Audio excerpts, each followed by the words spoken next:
19:27 en todo el territorio de la República Argentina.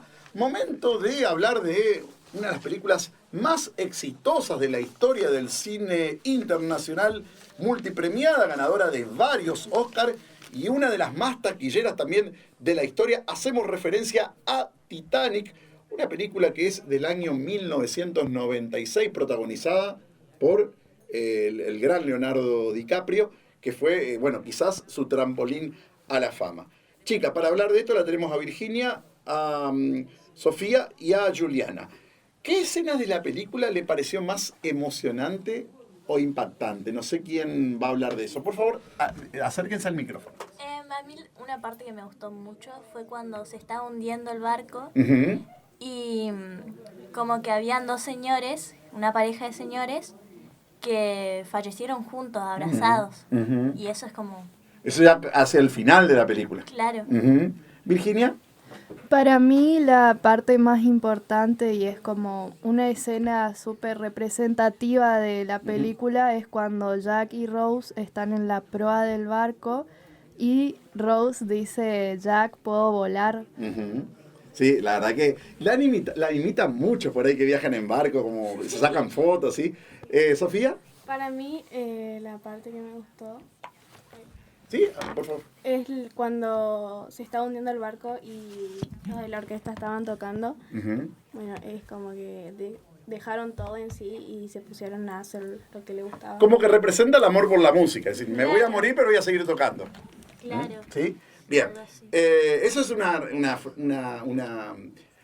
a mí, por ejemplo, me impactó mucho cuando la vi en el cine. Me impactó más. La vi hace poco en el cine, remasterizada.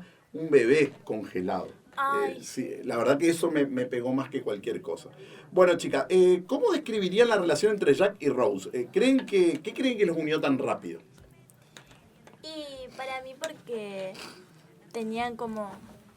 Para mí como que Jack llegó para salvarla a Rose. Ajá. Tipo porque Rose estaba pasando por un momento difícil y como que... Llegó Jack para salvarla y todo como eso. Como con un noviazgo muy forzado tenía.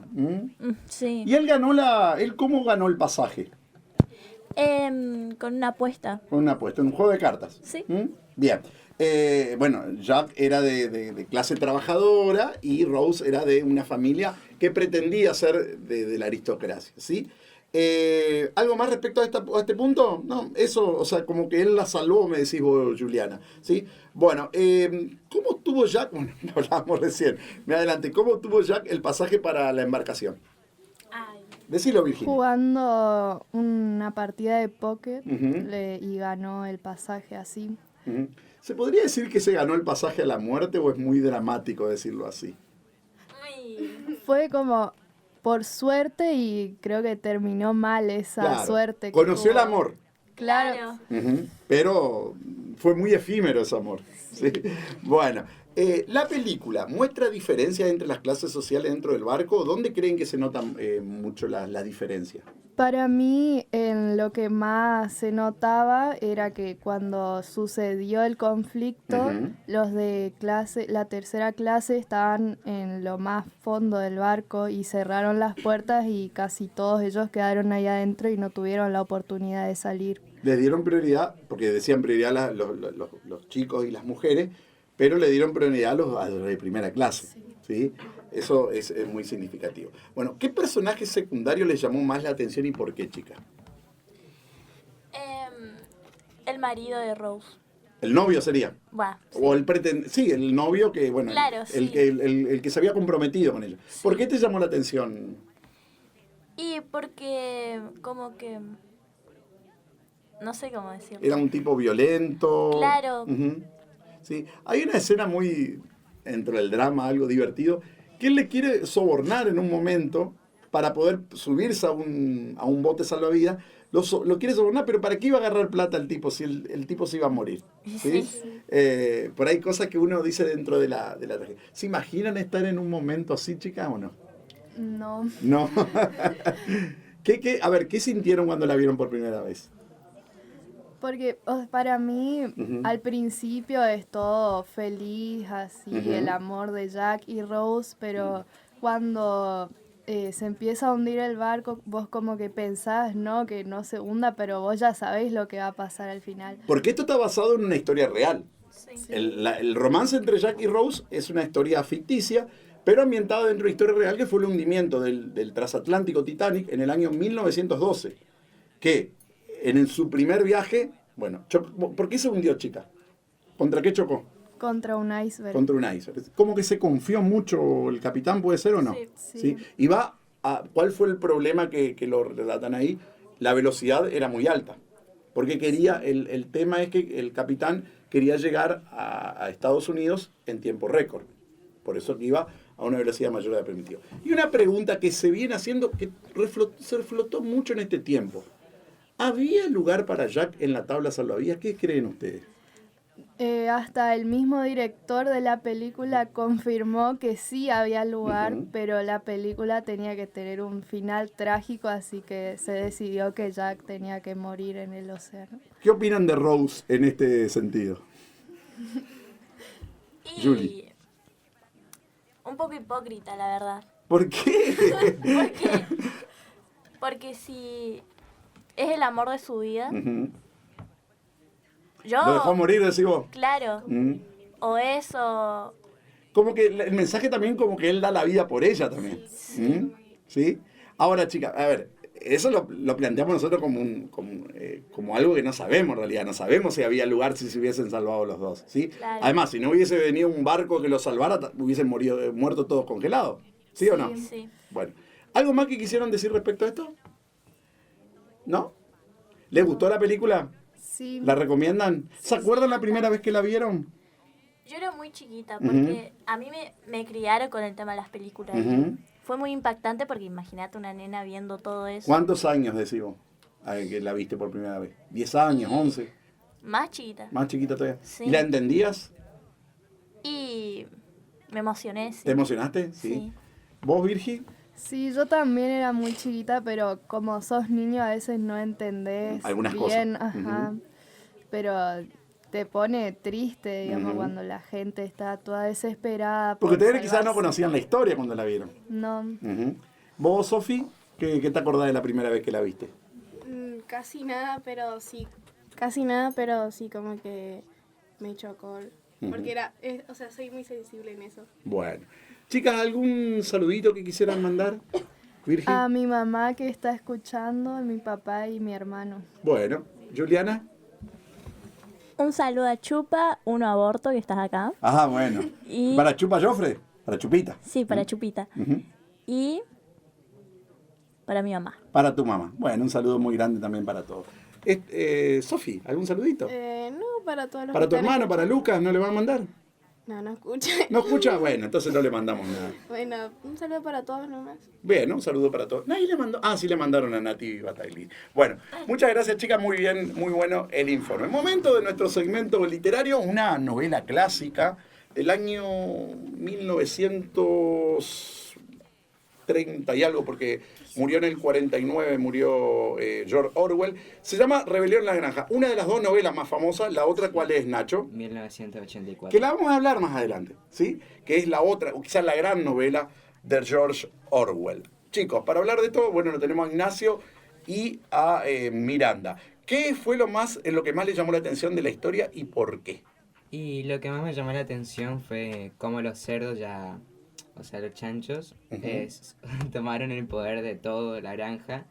Y también me impresionó como los otros animales ya, o sea, no se preguntaban nada y solo seguían lo que decían. Bien. ¿Vos estás de acuerdo con Ignacio? Bueno, Sí, totalmente. al principio los animales querían igualdad y libertad. ¿En qué momento sienten que todo empieza a cambiar dentro de la granja? Yo siento que todo empieza a cambiar cuando los cerdos empiezan a tomar más decisiones solos y a tener privilegios distintos a los demás. Bien. ¿Qué personaje les pareció más interesante o más importante para la historia y por qué? Para mí fue Napoleón. Porque, Era uno de los cerdos. Sí, Ujú. porque fue el como que más, o sea, el que más manipuló a todos. Incluso le pega un golpe de estado a quien estaba Sí, antes. que lo echó. Ujú. Le echó a Snowball, que se llama.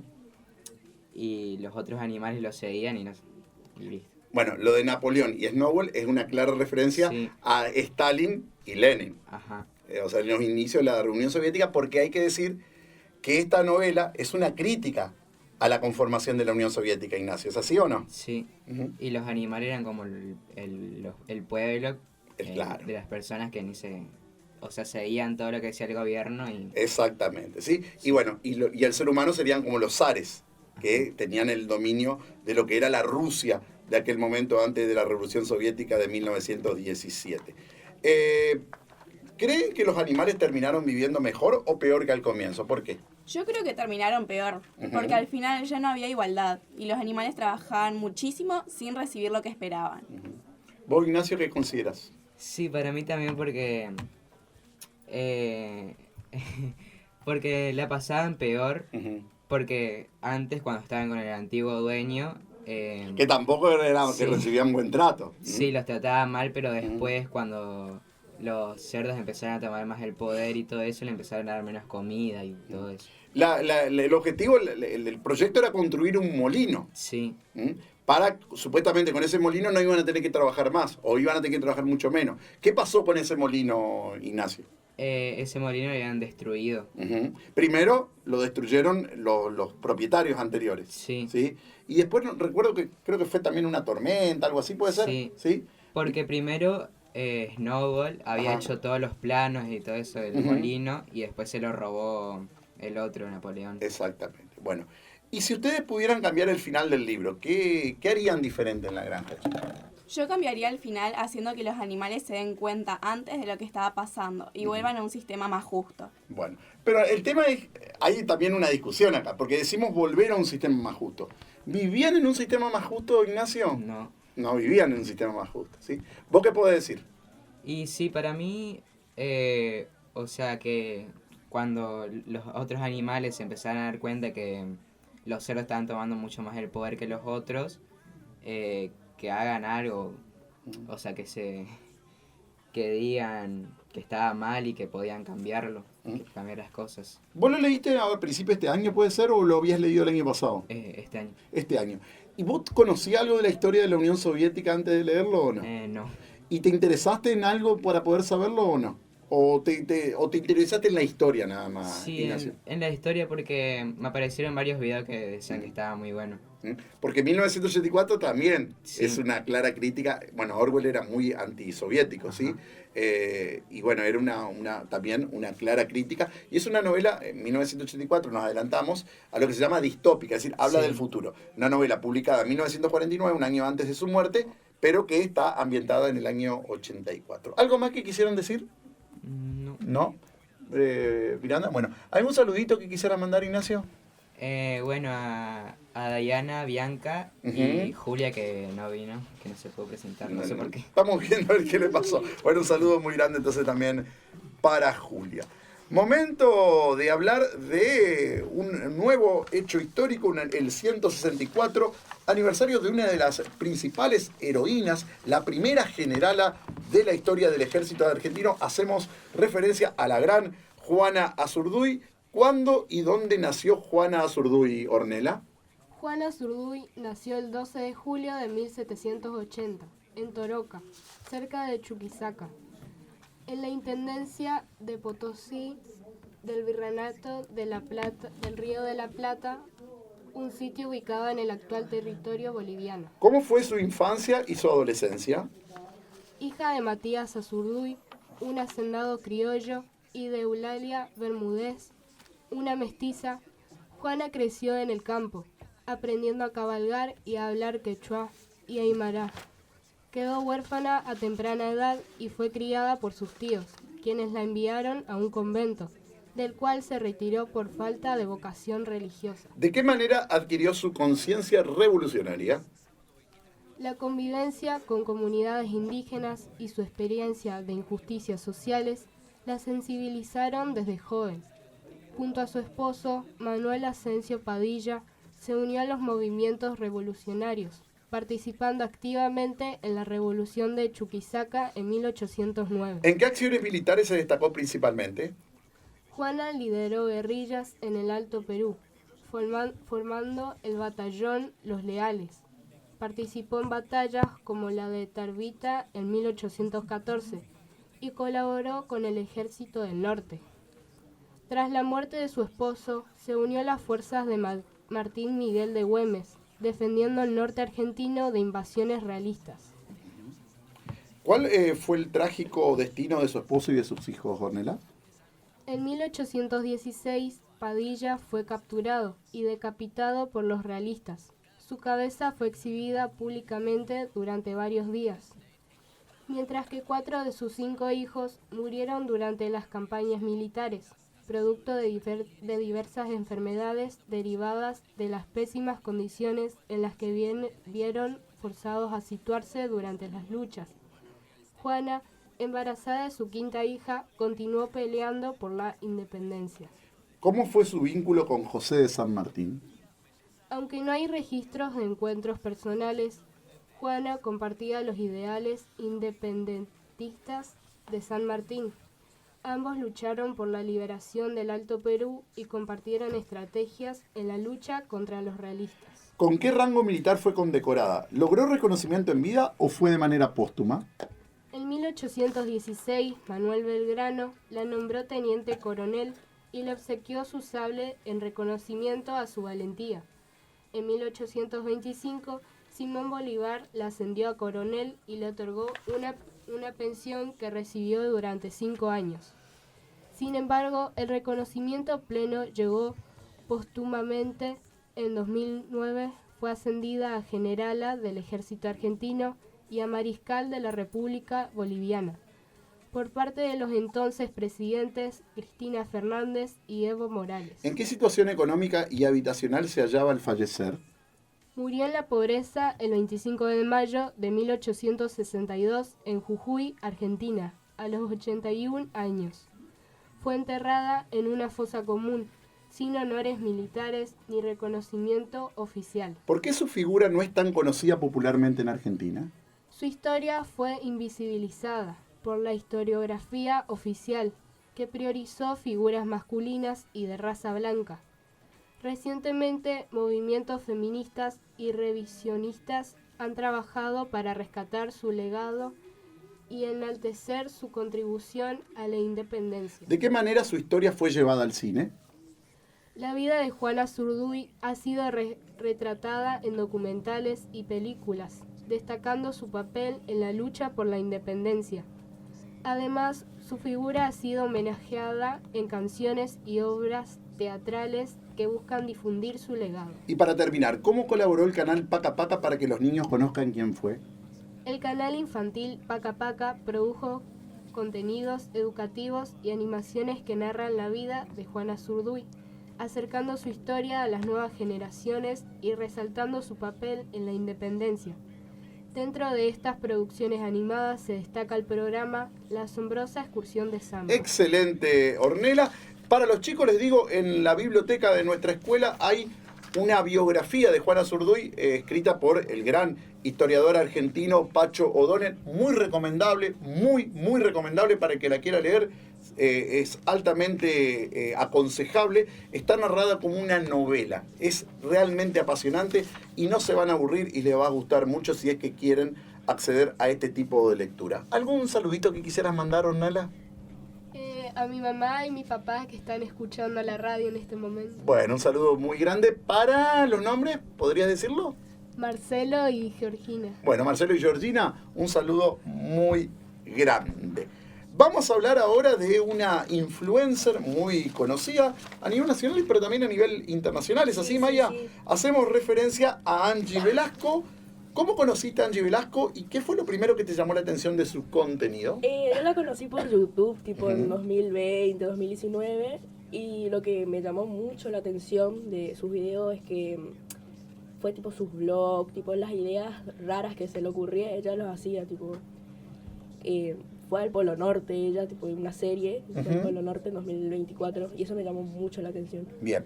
¿Qué crees que le ayudó a crecer tanto como youtuber e influencer? Y yo creo que le ayudó mucho por su forma de ser, porque ella es muy auténtica, por así decirlo, muy graciosa. no sé. ¿Qué edad tiene aproximadamente? Tiene 28 años. 28 años, ¿sí? ¿Qué aspectos de su personalidad o de sus videos pensás que conectan más con la gente? Y yo creo lo que más conecta es su personalidad, tipo su humor y la manera sincera que te lo cuenta, digamos. Y mirando su trayectoria, ¿qué te parece lo más interesante o admirable de su carrera? Y yo creo que es el tipo de logro que tuvo en las redes sociales, porque ella tuvo miedo a exponerse, digamos, y para mí tipo es como que un logro, digamos, eso, porque si no, no lo hubiésemos conocido. ¿Cuántos seguidores aproximadamente tienen En YouTube, suscriptores. 6 millones. 6 millones, o sea que mucho en otros países también. Sí. En España. Quizás es de las que habla hispana de mayor cantidad de seguidores. Sí, fue como una de las primeras mujeres del YouTube en Argentina. Bien. ¿Algo más que quisiera agregar respecto a esto? No. ¿No? ¿Algún saludito? Hoy llegaste un poquito más tarde, pero alcanzaste a llegar. ¿Algún saludito que quisieras mandar, Maya? Y a mis amigos y a mi mamá. Bueno, un saludo para tu mamá, ¿qué se llama? Betty. Para Betty, un saludo muy grande. ¿A dónde se pueden comunicar nuestros oyentes, Miranda? Se pueden comunicar con nosotros por nuestro Insta, Radio Rebel 99.1. Bien, Radio Rebel 99.1, ¿dónde pueden responder una consigna en la caja de comentarios? ¿Cuál es? ¿Cuál es tu postre favorito? ¿Cuál es tu postre favorito? Participa, pero también manda tu mensajito. ¿Qué vamos a escuchar a continuación, Miranda? De regreso a la vieja casa. ¿De Los Smith o de Smith de regreso a la vieja casa? Música.